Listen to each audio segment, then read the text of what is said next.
Thanks so much for joining me online. Welcome to Kevin Talks Tech, my technology blog and podcast, making technology simple, easy, and fun to understand. I want to thank you so much for joining me here today. You may have gotten pinged a couple times that I was live right now, and I apologize for that. I've just been doing a couple tests here today as I prepare to perhaps do more of these live events right here on YouTube. I want to thank you again for joining me today here. We have been, like all of us, we've been stuck at home, not able to really go out as much as we could before. We're kind of relying on technology a lot more than we have been previously. And I've noticed that. I've noticed an uptick in the comments on the Kevin Talks Tech page. And so I wanted to go in and I wanted to answer some of those questions today. I've actually answered them a little bit by text, but I figured I could give you a little more context and explain what some of those answers are. So with that, let me go ahead and bring up my comment stream that we have here on Kevin Talks Tech. Here it is right now. This is some of the comments that I see here on the page. And the first one that we go to on here comes from Johan G. He says, "Hi, Kevin. I just came across your channel while searching for a cable to hook up to my TV. I have an LG phone, and I'm trying to connect with my Sharp TV so I could watch YouTube or Hoopla movie on my TV. What kind of cable would you recommend to use? Thank you very much. If you could answer my question. And I heard about Google Chromecast. What is that and would that work?" All right. So yes, real easy question there for you. Google Chromecast, highly recommend that as a solution to use to be able to stream from an Android-based phone like your LG phone to a television set. Real simple. It uses HDMI on the back of the receiver, essentially. It plugs right into the back of your TV. In fact, I actually have a Chromecast here somewhere. I could go get that. Maybe in a little bit I'll go get that. So it connects to the back of your TV, and then with your phone, you're able to pair with that Chromecast device and then stream content wirelessly from YouTube, from your phone, from a variety of other sources, and then see it on your television set. I recommend that is the best way to go. Now, if you do want to hardwire something into your television set, yes, you could do that too. If you go online, I don't have the exact name of it here, but you're going to look for an HDMI cable to a micro SD and HDMI combination cable. If you search for something like that on Amazon, let me just see if I can get something to come up and give you a price. That would be the other route you could go. Micro USB to HDMI. And sure enough, there's quite a few of them on here. There's actually this one made by Ivanki, which makes this cable that I have in front of me. It's kind of hard to see on your screen. But I really like their cables. It's got 4.5 stars and it's $11.99, and it'll get there actually on Monday. So that's a pretty good deal. So if you want to hardwire in, yes, you could go that way, but you could also get a Chromecast. Those go for around $30 or so, $25, $30. Somewhere in that ballpark. Haven't bought one of those in quite a while. Let's go to another comment. And Johan actually replied back to me already. Oh, yes. Okay, great. So, yes, you did buy a Chromecast. Awesome. Glad to hear it works great. Easy to hook up. The only thing is you're trying to figure out how to make the sound Dolby with your speaker or any small, easy devices to make the volume sound better. Hopefully you have a solution for that. Yes. So hopefully you've got that Chromecast running into an ACR HDMI channel on the back of your TV. It's called Audio Channel Return, ARC or ACR, Audio Return Channel. Maybe that's the acronym. That's going to enable that to go through the speaker you've got connected to your TV. You might have that speaker running in through the optical port of your television set, quite possibly. Hopefully you do.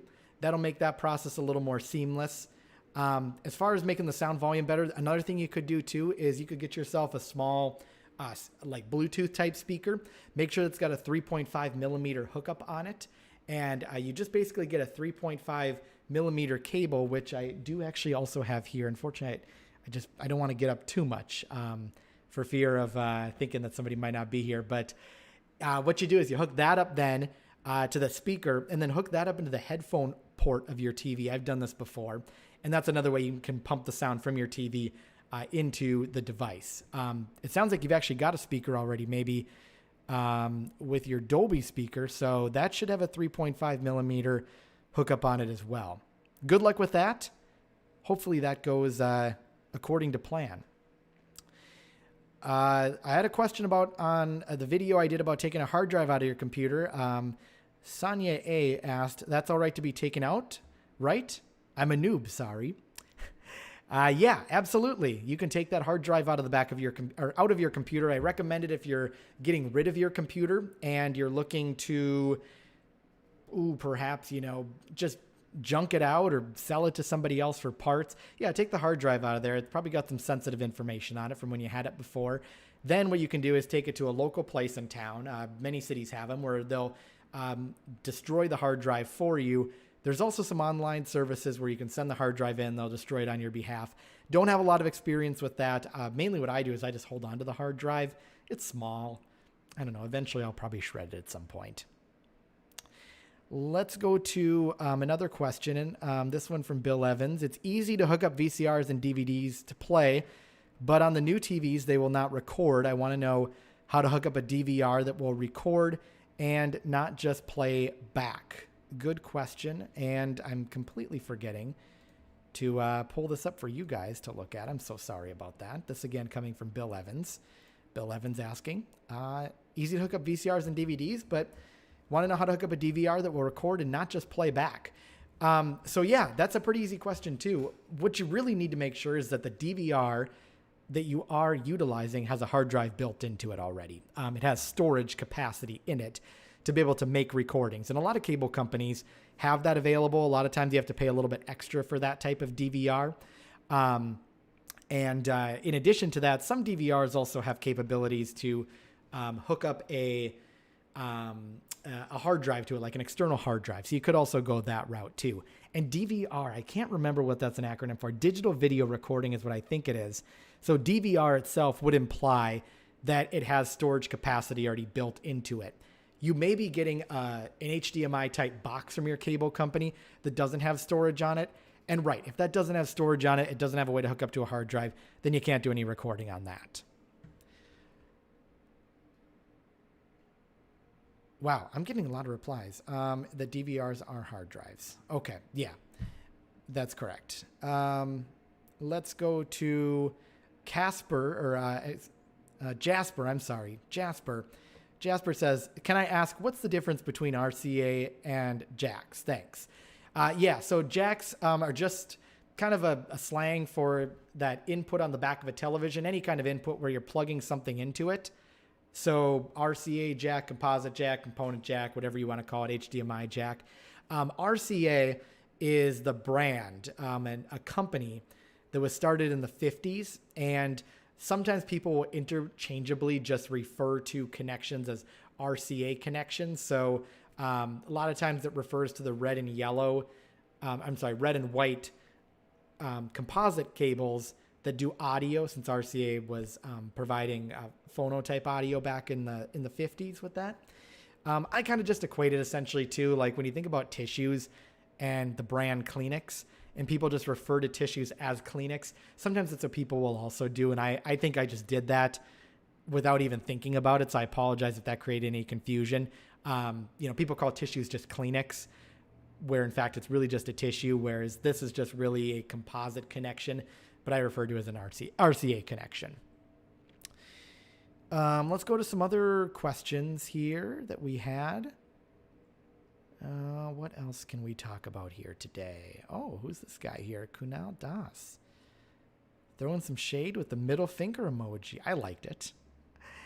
How to charge your phone with the TV turned off. This is on my video that I put together about charging your tablet or your phone with your TV. Most TVs these days have a USB port on the back, and most TVs will allow you to charge your phone if you plug the phone with the USB cable into the USB slot on the back of the TV.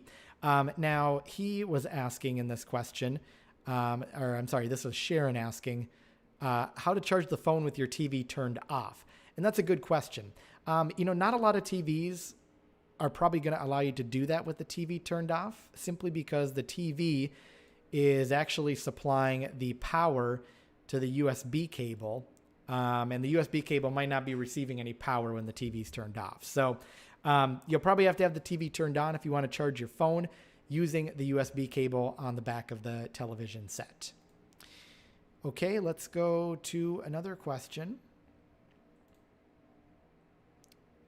Let's see. What can I easily explain while we're in this live setting? What if the TV is a brand new Samsung and DVD player's old? TV doesn't have a place for plugins. This was coming from Beth. Yeah, Beth, I'm thinking you're probably talking about a new TV that just has HDMI on it today, and your DVD player probably has those red, yellow, and white composite connections on them. Yeah, unfortunately, you could go online. You could, I believe they do make a composite to HDMI cable that you could get, and that would allow you to then put that picture into the TV. Problem with that, though, is it's kind of a garbage in, garbage out kind of situation. So, you're going to be, you're feeding out an old analog signal from your DVD player into your TV. So it's going to look pretty crappy, to say the least, for lack of a better word. When you're running composite into an HDMI, it's not going to look any better. So my recommendation is actually to spend a little bit extra money. DVD players are so cheap now these days too, by the way. Go to the store, get a DVD player that's new, that's got an HDMI connection on it. Use that. Some DVDs, many DVDs though, again, were rendered in 480p, which is a resolution that is lower than HD, high definition. So there's a good chance that, there may have been some upscaling done to be able to enhance that picture a little bit through the DVD player that you got, especially if you're getting a new one. But yeah, granted, it's going to look better, one, if you do it that way on a newer DVD player, and two, you're not having to spend money on a cable when in fact you could put that money towards a new DVD player, because DVD players are cheap. They're like $30-$40 now. So yeah, would definitely recommend going out, getting yourself a new DVD player. Let's see, what else could we talk about here today?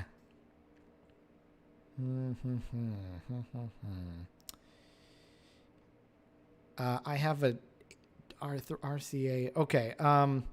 Hooking up a DVD player with HDMI RCA component cables. Yeah, this is Don writing in saying that was helpful, but I have a HDMI to RCA 3 AV cord. Will that work? So this goes back to the question I was just talking about a second ago. I've never tested that before, but I do believe in theory it would. And I'm not sure if Don is trying to, is he trying to bring that connection over from the DVD player to the HD television set? In theory, I think that should work where, yes, you could bring a picture in over from the DVD player that doesn't have HDMI but has component connections on it, composite connections, into an HDMI television using a cable that has an HDMI end on one side and a composite, 3 composite connections, red, yellow, white, video, and 2 audio on the other end. Yes, in theory, that could work. But again, yeah, I recommend getting a new DVD player if that's the case. And they're so cheap right now. What else have we got here? You've gotten chubby. That's an odd comment to make. Would you say that to me in person? I don't know. That's weird. Haven't we all, though? Haven't we all during quarantine? Okay, what else have we got? Has anyone plugged their DVD player using RCA and cables into their TV and experienced the audio cutting in quiet scenes? It has just annoyed me, and I don't understand why it has been happening. That is an odd question, and one I really don't know the answer to, why it's been cutting out in quiet scenes. One thing you could check that, could be a potential issue is some movies back in the day when, and if you're talking about using DVD players here, let's just say, what's going on the left channel might not be the same what you're experiencing on the right channel. So some of the audio may only be pumping through on the left channel. Some of the audio may only be pumping through on the right channel. Like maybe the music is coming through on right. Maybe the sound is coming through on left. It really depends how the movie was recorded or shot, but it's very possible that maybe some of those quiet scenes are coming through on one channel, and maybe you're having an issue with your cable potentially, where the left channel, the white side is not working, or the red side on the right is not working.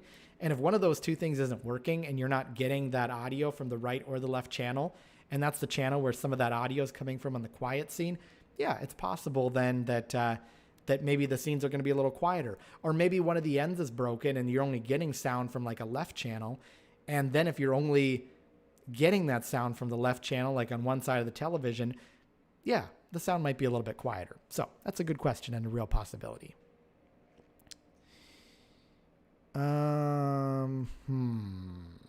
Do I have... Okay, somebody is just angry about the Passport. WD TV Live Box, I should say. Yeah, John Ledger is the best thing that happened to T-Mobile. I agree. It's a bummer he's gone. I'm gonna miss John Ledger. He still wears pink though, from what I've seen on Facebook anyway. Okay, what do we got here? Hortensia, hi Kevin. How do I hook up my Sony Color LCD digital movie camera? That's a good question. Let me see what kind of connections we're dealing with here on an LCD digital movie camera made by, who makes this again? Sony. Let's see here. Okay. Yeah, without a model or a brand, without a model or anything like that, I'm not gonna be able to answer that real specifically because I don't know what connections are on board right now. But one thing you'll probably have if it's a newer camera is you'll have an HDMI connection built into the camera. So you would just use the cable that was supplied with the camera, connect that into the camera on the HDMI side. It's going to be a little smaller. And then connect the other side of the HDMI cable into the television set. And boom, you should be good to go. If your camera doesn't have that, you know, it's real tough to say because I would have to see what that camera has. Some cameras do allow video to be output through the USB, so that's possible too. But again, without the model, I can't really say for sure. I think HDMI is going to be your best bet if the camera does have HDMI included with it. What happens if you put all the cables onto the TV at the same time? This one from Coyote. Good question. It explodes. No, I'm kidding. It doesn't explode. No, you should be able to do that. You know, you could plug all the cables into your TV at the same time, all the composites, all the components, the HDMI, if you happen to have all those on a TV anyway these days, a VGA port, whatever it might be. Yeah, that's fine. And then you would just switch back and forth by pushing the input button on the TV. Avalon Dreaming, what if you don't have the cables when talking about hooking up a DVD player with HDMI, RCA, or component cables? You know, you're pretty much out of luck then. You're going to need to get the cables in some fashion. One of those cables, is this even technology these days? I'm trying to think. There are some devices out there where you can stream wirelessly. Now I'm thinking about like Chromecast again. I'm thinking about, you know, devices like that. But even a Chromecast that's going into a TV is connected through an HDMI input. So yeah, without cables, you're not going to be able to see any kind of picture on your TV. Lisa, Rod, hi Kevin. I removed the hard drive from a 2007 Dell desktop computer. I couldn't download the data. Hold on a minute. Let me pull this comment up for you guys to see. Keep forgetting to cut back and forth between these. Hi Kevin, I removed the hard drive from a 2007 Dell desktop computer. I couldn't download the data to a flash drive or cloud before I removed the hard drive because I'd gotten the blue screen of death years ago and didn't know where to go from there. Didn't toss the computer, but here it is in 2020. Came across your video. Is there some way you can retrieve the old pictures and family recipe files? Oh, you don't want to see those go? I had on the hard drive on my computer before it crashed a very long time ago. I have saved the hard drive just in case someone's able to help me with this. Just wouldn't want a wayward employee from somewhere stealing my identity to do this. Thanks in advance. Okay, good question. Yeah, I hate when that happens, when hard drives die. I had one that died years ago, and I you know, it's an external drive. I had stuff on it. I just haven't taken the time to recover it yet. And yeah, just like you, Lise, it's been sitting on my shelf since 2010 for about the past 10 years. One of these days I'll get around to it. So in response to your question though, yeah, you're going to need to get some professional help with this in terms of retrieving things off the hard drive. I've heard anyway it's possible. I've heard it being done before. But you're going to need to get somebody else involved to see if the hard drive is salvageable. So I would recommend looking locally to one of your, depending on where you live, if you have a store that can do that. I'm not sure if that's a Best Buy Geek Squad service or not. It might be. Otherwise, there's other specialty stores. There's also online services where you can send your hard drive in and they can help you to recover that data as well. You are going to have to put a little bit of trust in somebody else to be able to do this. And I know, it's tough to trust somebody else with your data at times. But if you're talking about just pictures and family recipes, great. If you're talking about like retrieving financial documents, maybe give that a little bit of thought. But bottom line is, yes, you are going to have to put some trust into somebody if you do want to recover that. What other questions do we have here today? What do you do if your DVD player doesn't have an HDMI port?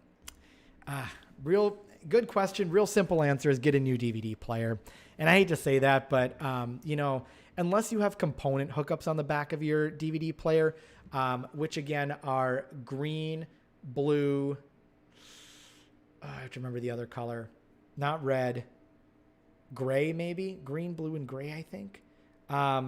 If you have those, great. You can connect those to your TV so long as your TV has those connections as well. That's going to give you a nice, real clean picture like HDMI would. And then you're also going to need to connect a composite cable from the yellow and white outputs on the DVD player into the yellow and white inputs on the back of the television set. So you need that too. But really, actually, I think your best solution is just to get a new DVD player, because DVD players are so cheap these days, $20-$30 for a new DVD player.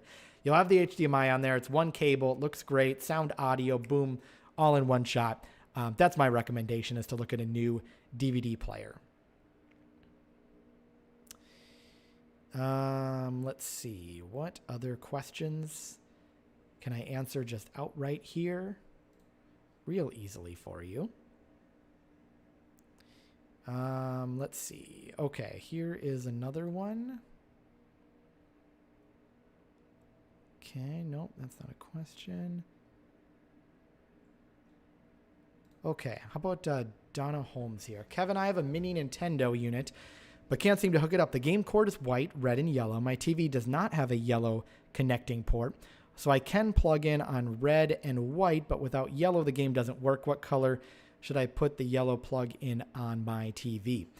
Good question. So yes, that does make sense, because yellow is for video, white and red are for audio. So it would make sense that audio is pumping through there. But yeah, you can't see video because that yellow is doing the video. Really depends upon the other connections that you've got available on the back of your TV. My recommendation would be to go on Amazon, do a little search, see if you can come up with I'm guessing you probably have HDMI. See if you can get your hands on a cable that has HDMI on one end and composite on the other. So look for composite to HDMI cable on Amazon, and that should be able to solve it. So you would connect all the connections into the yellow, red, and white inputs on the end of one cable. The HDMI goes into the other. The HDMI does both audio and video, and that should take care of it for you. That's going to be the easiest way to go about it. If you don't have HDMI for some reason, you can also do it with component cables. So look for composite cable to component cable, composite to component connection. Look that up on Amazon, and you should be able to find a cable that could also do that for you too.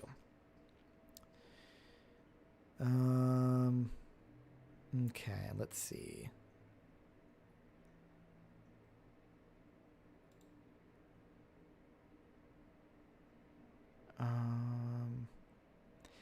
Okay, what do we got here? David Herrera. Hello, Kevin. I enjoyed your video but I enjoyed your video. I'm the guy that takes broken computers and refurbishes them for the less fortunate. I'm currently installing Windows 10 on a couple of computers for a single parent with 3 children who can't afford to buy new ones or even used ones from used PC shops. My question is how I can get more recycled computers given to me for this. I do have a full-time job, so I do this on weekends and after work. Please advise. Oh, well, that's awesome. That's a great question. And yeah, I think sometimes we forget about that. We have computers laying around and they get slow, they get sluggish, and we think, oh, okay, well, can't bring them to Goodwill, so I guess we'll just take them somewhere and pay somebody money for them to recycle them on our behalf, or we'll take them to Best Buy and I think they give you a gift card. But yeah, there are people in need of computers, and that's awesome you're doing that. Here's what I would recommend doing, David, if I was you, and it's going to cost you a little bit out of pocket here to start, but I don't think it'll cost too much, especially if you can get a following on this. I would go on Facebook if you have Facebook, make an ad, and Well, first, here's what I would do. Okay, so let me take that back. First, set up a Facebook page about this service that you're doing. Give it a name, something clever. And, describe it in that about section about that page, about how you're collecting computers to help them, for the less fortunate. And then create a Facebook ad around that page, pump it out, set it to maybe a radius of about like 30 to 40 miles around you. And then advertise and let people know that this is something that you're providing. Get people to like that Facebook page. Get people to share the content on your Facebook page. You want people to like the Facebook page organically, and you want people to reshare that content for you so you don't have to pay to advertise. So yeah, it's going to cost you a little bit up front. But it sounds like you're already putting a little bit of money into this by installing Windows, for people and putting time into this. And you may also get people who are interested in helping you out and making some cash donations. So I would check that out. I think that's your best way to do it. And Facebook has, gosh, how many users? I mean, everybody has a Facebook page these days. Not everybody's active on it, but most people have a Facebook page. So I think that's your fastest way to get the word out. And obviously you probably want to do it locally because, computers are heavy to ship. And you might also reach out to some local PC shops that just have no use for computers whatsoever. They can't sell them. Maybe they've got something they can donate to you. What have we got here? Nicola Power. Hey, Kevin, thanks for the explanation of the ports. However, I sometimes unplug my TV because I need too sturdy and the TV is too distracting. I have just set up the TV again and I have everything included. The HDMI cable plugged into the back of the TV, but I can't remember where my HDMI cable goes. Thought I would go into the broadband Wi-Fi thingy, but there's no HDMI port, or maybe my old DVD, but there isn't an HDMI there either. Would it go into a wall socket? I've been looking around for about a half hour, but I cannot work it out. Do you have any ideas? Yeah, that's interesting. If you had an HDMI port in the back of the TV, or if you had an HDMI cable connected to the TV already, I mean, it's still there. And granted, I mean, I've done that too, where I'm like, shoot, there's not a lot of room to get back behind the TV. So then it's like, as you're plugging stuff back in, where did that go again? Was it on the right side? Was it on the left side? Was it on the bottom? Where the heck was the thing? What I would do is, sometimes TVs, of course, because they're black, it's hard to see the TV. Go on your phone, turn on the flashlight app, and just scan on the back of the TV. I mean, it's back there somewhere if you had an HDMI cable plugged in already. Look at the end of the HDMI cable too, and that'll help, because it's got a unique shape to it. It'll help kind of show you exactly where it should be going. All right, let's see here. What other questions do we have? And how are we at for timing? 28 minutes. Okay. I don't want this to go too long because I don't want answers to get lost in the shuffle here. Dear Kevin, alone at home. Thanks for your very understandable lecture. Well, thank you for your comment. Thanks for the Home Alone reference as well.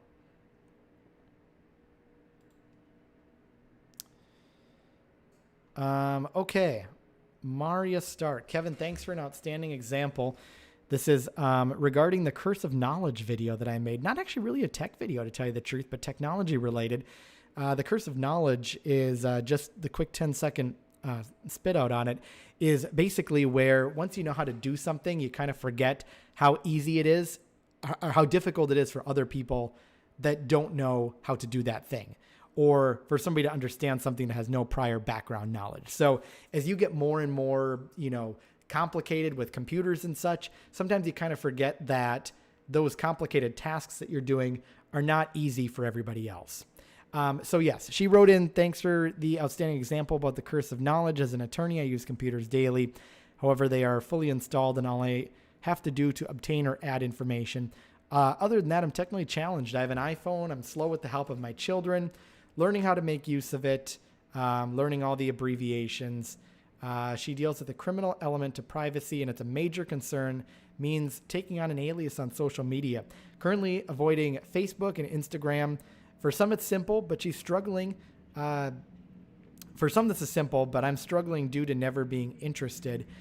She grew up in an era that did not permit calculators in a classroom. She subscribed to the channel several weeks ago and want to say thank you for understanding. Oh, huge hugs. Well, thank you. Huge hugs back to you, in my humble opinion. She says, if you dedicate some of your videos to the 50 plus crowd or to the 90 plus population, you'll be extremely appreciated. As I do recognize technology, the symptoms available to seniors can be life-saving if it's better understood. Yeah. So just looking for more programming related to the 50 plus crowd or even up to the 90-year-olds.